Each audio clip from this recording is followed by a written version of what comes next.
অঙ্গ প্রত্যঙ্গের ইবাদত, অঙ্গ প্রত্যঙ্গের মাথা থেকে পা পর্যন্ত যখন মানুষ সালাত আদায় করে, মানে গোটা শরীরের সমস্ত অঙ্গ প্রত্যঙ্গ তাতে অংশ নিয়ে থাকে।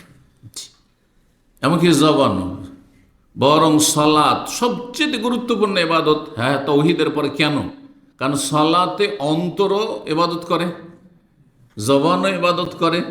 হ্যাঁ, দোয়া জিকির আজকার আর সূরা তেলাওয়াতের মাধ্যমে, তাসবিহ তাহলিলের মাধ্যমে, আর প্রতিটি অঙ্গ মাথা থেকে পা পর্যন্ত 7টি অঙ্গের ওপর সিজদা করা, আর প্রত্যেকটি অঙ্গ নড়াচড়া করে থাকে।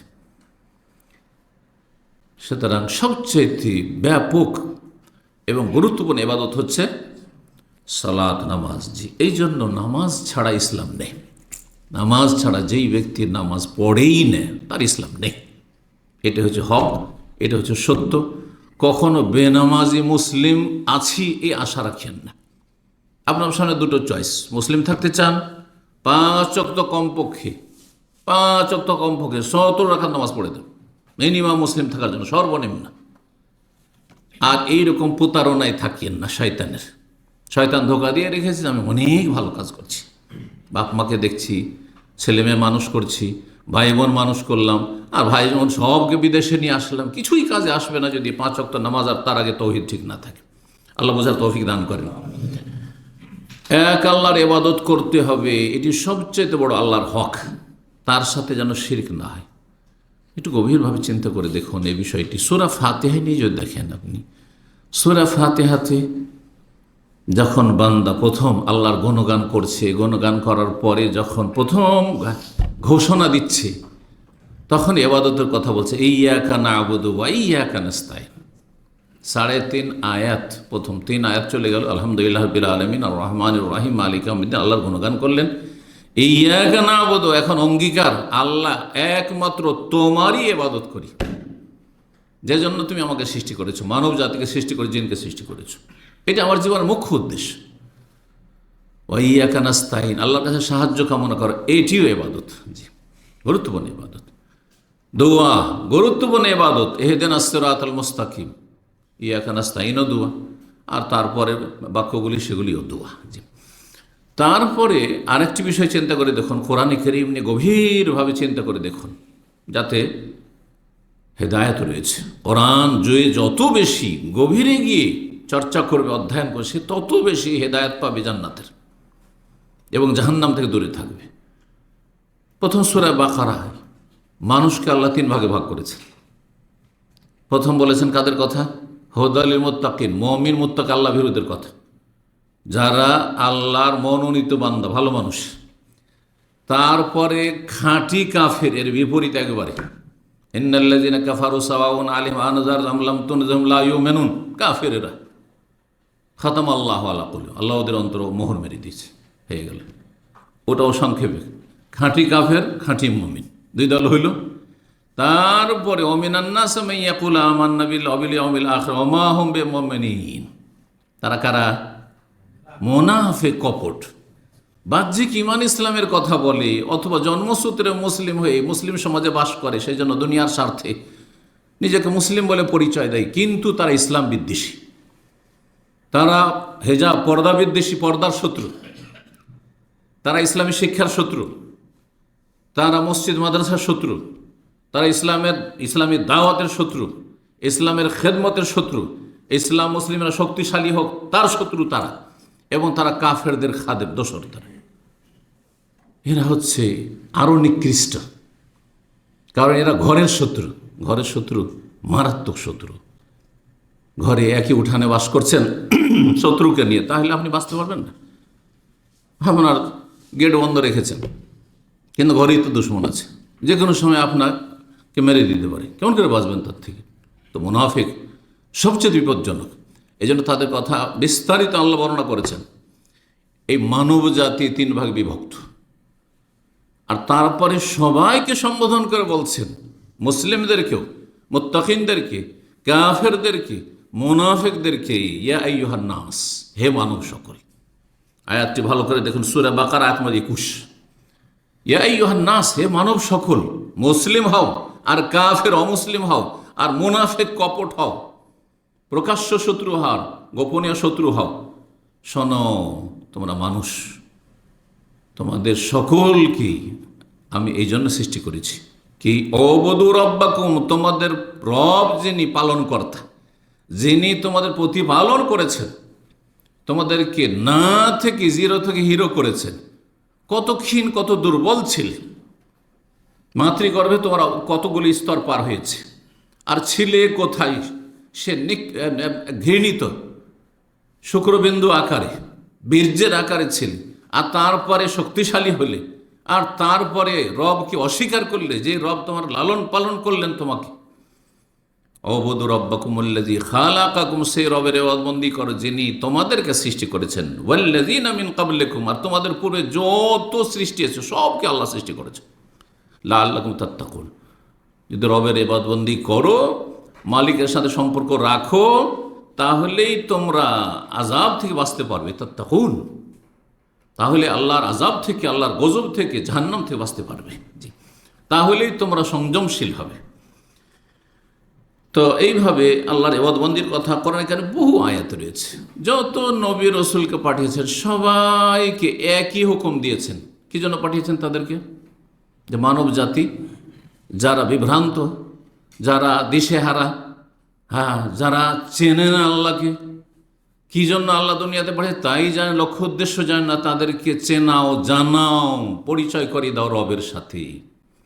ওয়ালাকাদ বাআসনা ফী কুল্লি উম্মাতিন রাসূলা, সমস্ত জাতির মাঝে আমি এক একজন করে রসুল পাঠিয়েছি এই মর্মে, এই ডিউটি দিয়ে, আনি'বুদুল্লাহ, যে আল্লাহর ইবাদতবন্দি করো, ওয়াজতানিবুত তাগুত, এবং শিরক থেকে, তাগুত শিরক সবচেয়ে বড় সীমালঙ্ঘন, তাগুত তাগাত থেকে সীমালঙ্ঘন, যার সম্পর্কে সীমালঙ্ঘন করা হয়, যার যেটা অধিকার নেই সেটা তাকে দেওয়া। ইবাদতবন্দি আল্লাহ ছাড়া কারো অধিকার নয়। সুতরাং যেই ব্যক্তি আল্লাহর ইবাদত, আল্লাহর হক কাউকে দিয়ে দেয়, সে সবচেয়ে বড় সীমা লঙ্ঘনকারী। তাগুত থেকে, শিরক কুফরি থেকে, শয়তানের বিভ্রান্তি থেকে, শয়তান ইবলিস জাহান্নামে যাবে, তোমাদেরকেও জাহান্নামে নিতে চায়, সেখান থেকে, তার অনিষ্ট থেকে বেঁচে থাকো।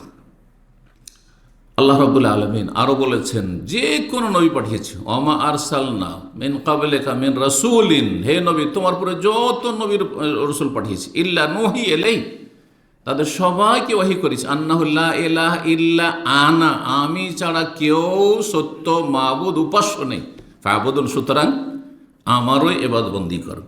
এরকম বহু আয়াত রয়েছে। সূরা আরাফ পড়ে দেখেন, তারপরে সূরা হুদ পড়ে দেখেন। এই দুটো সূরাতে বিশেষভাবে এক একজন নবীর নাম ধরে ধরে, নূহ আলাইহিস সালামের কথা, হুদ আলাইহিস সালামের কথা, সালেহ আলাইহিস সালামের কথা, এবং শোয়েব আলাইহিস সালামের কথা, এছাড়া ইব্রাহিম আলাইহিস সালামের কথা রয়েছে, যে তাদের সকলকে এই দাওয়াত নিয়ে পাঠানো হয়েছে, এই দায়িত্ব দিয়ে পাঠানো হয়েছে, যে তারা জাতিকে বলেছেন, উবুদুল্লাহ মা লাকুম মিন ইলাহিন গায়রু, তোমরা এক আল্লাহর ইবাদত করো, তোমাদের তিনি ছাড়া আর কোনো সত্য উপাস্য মাবুদ নেই। সময়ের স্বল্পতার জন্য আয়াতগুলির বরাত বা কোন আয়াতে রয়েছে বলছি না, শুধু সূরাগুলি বলে দিয়ে সংক্ষেপ করছি বিষয়টিকে। আল্লাহ রাব্বুল আলামিনের এই হক যদি কেউ আদায় করে, আর হক কারা আদায় করে? যারা তৌহিদ ভিত্তিক আল্লাহর ইবাদতবন্দি করে। আল্লাহর ইবাদতবন্দির জন্য কতটা পরিমাণ করতে হবে, সেখানে দুটো স্তর আছে। একটা হচ্ছে ফরজের স্তর, আরেকটি হচ্ছে নফলের স্তর। ফরজ যা না করলে আপনি আসামের কাঠগড়ায় হাজির হবেন। প্রত্যেক ইবাদতবন্দির ক্ষেত্রে কিছুটা ফরজ আছে, আর বাকিটা হচ্ছে নফল। সেটা নফল এমনি নফল হতে পারে, সেটা সুন্নতে গায়র মুআক্কাদা হতে পারে, সুন্নাতে মুআক্কাদা হতে পারে, সবগুলি নফল। নফল মানে অতিরিক্ত, করলে আপনার বেনিফিট, আর না করলে আপনি বড় আযাবের সম্মুখীন হবেন না, কিন্তু আপনি নিম্নমানের একজন জান্নাতি হবেন হয়তো। যেমন স্কুলে মাদ্রাসায় পড়াশোনা করে যাদের ধান্দা শুধু পাস করা, ভালো কোনো রেজাল্ট করা নাই, ভালো কিছু হব ভবিষ্যতে, এরকম কোনো টার্গেট থাকে না। অধিকাংশ ছেলেরা এরকমই লেখাপড়া করে মাদ্রাসা স্কুলে, যে পাসটা করলেই হইল। তো তারা পাস করছে, অনেকে ফেলও করছে, পাস করার চেষ্টা করলো কিন্তু পাস করতে পারলো না। কিন্তু যারা সবসময় ফার্স্ট হতে চায়, তা ফার্স্ট যদি নাও হতে পারে তো সেকেন্ড হবে, হ্যাঁ, যদি এক্সেলেন্ট নাও হতে পারে, 90-এর উপরে আসলো না তো 80-র উপরে যাবে, 80-র উপরে আসলো তো 70-এর উপরে যাবে, ভালো নাম্বার আসবে।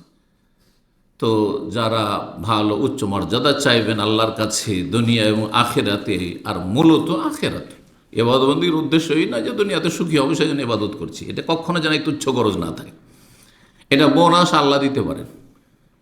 দুনিয়া বদলার জগৎ নয় যে দুনিয়াতে আপনার ভালো আমলের বদলা দেওয়া হবে। কারণ অনেক মূর্খ লোকের আছে, খুব নামাজ রোজা করে, তাহাজ্জুদ ধরে নিল, তারপরে মারাত্মক রোগে আক্রান্ত হয়ে গেল, তখন আল্লাহর উপর অসন্তুষ্ট হয়ে গেল, এই শয়তান এই চোরা রাস্তা দিয়ে জাহান্নামে নিয়ে চলে গেল। মনটা এমন খারাপ হয়ে গেল যে এত নামাজ রোজা করলাম, আর এত দুয়া জিকির আজকার করলাম, এত দান সাদকা করলাম, আর তারপরে মারাত্মক রোগ, আমার বালা মুসিবত ছুটে না, আর আমার পারিবারিক অশান্তি, আমার এই হয়ে গেল সে হয়ে গেল, আমি কাজ পাচ্ছি না, সৌদি আরবে সে এত টাকা খরচ করে আসলাম, গেল জাহান্নামে, দুনিয়াও গেল আখেরাতও গেল। কারণ সে বুঝেনি যে দুনিয়া কি আর আখেরাত কি। দুনিয়া বদলার জায়গা নয়, আখেরাত হচ্ছে বদলার জায়গা।